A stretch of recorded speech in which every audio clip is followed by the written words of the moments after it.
ਤੇਰੇ ਹੱਥ ਵਿੱਚ ਡੋਰ ਵਿਸਾਈਆਂ, ਤੂੰ ਜਿੱਧਰ ਮਰਜ਼ੀ ਮੋੜ ਵਿਸਾਈਆਂ।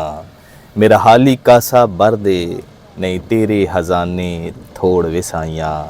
ਇਸ ਵੀਡੀਓ ਵਿੱਚ ਬਜ਼ਾਹਰ ਪੰਜਾਬ ਦੀ ਧਰਤੀ ਤੇ ਵਾਈ ਬੀਜੀ ਦਾ ਰੰਗ ਨਜ਼ਰ ਆਉਂਦਾ ਹੈ, ਮਗਰ ਹਕੀਕਤ ਕੁਝ ਹੋਰ ਹੈ।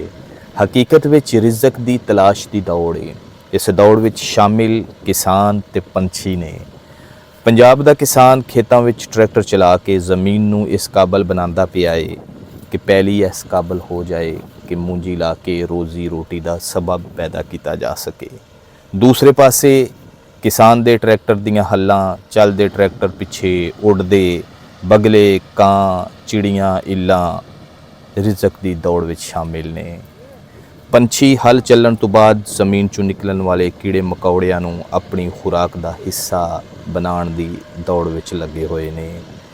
ਰਿਜ਼ਕ ਦੀ ਦੌੜ ਵਿੱਚ ਲੱਗੇ ਹੋਏ ਇਨਸਾਨ ਤੇ ਪੰਛੀਆਂ ਨੂੰ ਵੇਖ ਕੇ ਖਾਲਿਕ ਮਾਲਕ ਦੀ ਜ਼ਾਤ ਯਾਦ ਆਉਂਦੀ ਏ ਔਰ ਕਹਿਣਾ ਪੈਂਦਾ ਹੈ ਕਿ ਵਾਹਦ ਲਾ ਸ਼ਰੀਕ ਏ ਰੱਬ ਸਾਡਾ, ਪਰਦਾ ਪੋਸ਼ ਏ ਬੇਡੰਗਿਆਂ ਦਾ, ਪੱਥਰਾਂ ਵਿੱਚ ਵੀ ਪਾਲਦਾ ਕੀੜਿਆਂ ਨੂੰ, ਟੋਰਾ ਟੋਰਦਾ ਲੂਲਿਆਂ ਲੰਗਿਆਂ ਦਾ, ਤੇ ਹਰ ਕੋਈ ਚੰਗਿਆਂ ਨਾਲ ਪਿਆਰ ਏ ਕਰਦਾ, ਹਾਮੀ ਨਹੀਂ ਕੋਈ ਮਾੜਿਆਂ ਮੰਦਿਆਂ ਦਾ।